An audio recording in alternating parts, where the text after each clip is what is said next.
TV Hyderabad. ASHA వర్కర్ల నిరసనతో హైదరాబాద్ లో ఉద్రిక్త పరిస్థితులు నెలకొన్నాయి. కనీస వేతనం 18,000 రూపాయలు అమలు చేయాలని డిమాండ్ చేస్తూ చలో హైదరాబాద్ కార్యక్రమానికి బయలుదేరిన ఆశా వర్కర్స్ ను ఆర్టీసీ క్రాస్ రోడ్స్ వద్ద పోలీసులు అడ్డుకుని అరెస్టు చేశారు. దీంతో ఆగ్రహించిన వర్కర్లు రోడ్లపై బైఠాయించి రాస్తారోకో నిర్వహిస్తూ ప్రభుత్వానికి వ్యతిరేకంగా నినాదాలు చేశారు. పోలీసులు ఆందోళనకారుల మధ్య తోపులాట చోటు చేసుకుని కొద్దిసేపు ఉద్రిక్తత చోటు చేసుకుంది.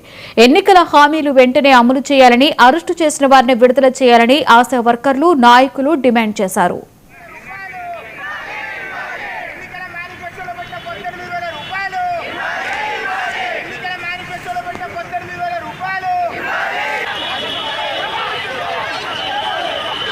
ఈ పర్మిషన్ తీసుకున్న తర్వాత అర్ధరాత్రి పర్మిషన్ క్యాన్సిల్ చేసినామని చెప్పేసి ఇవాళ ఆదిలాబాద్ నుంచి వెళ్ళి, కొత్తగూడెం నుంచి వెళ్ళి, వరంగల్ నుంచి వెళ్ళి, కరీంనగర్ నుంచి వెళ్ళి 33 జిల్లాల నుంచి వెళ్ళి ఇక్కడికి వచ్చిన వాళ్ళందరినీ కూడా ఇవాళ వాళ్ళందరినీ అరెస్ట్ చేసి అక్రమంగా అన్ని పోలీస్ స్టేషన్లు నింపుతున్నారు.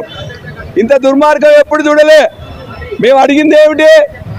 ఆశా వర్కర్లకు మీరు చెప్పిన విధంగా 18,000 రూపాయలు ఇవ్వమని చెప్పేసి అడిగినాం.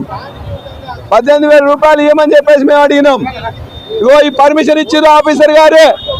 ఇవాళ ఈ పర్మిషన్ ప్రకారమే ఇక్కడ కూర్చున్నాం.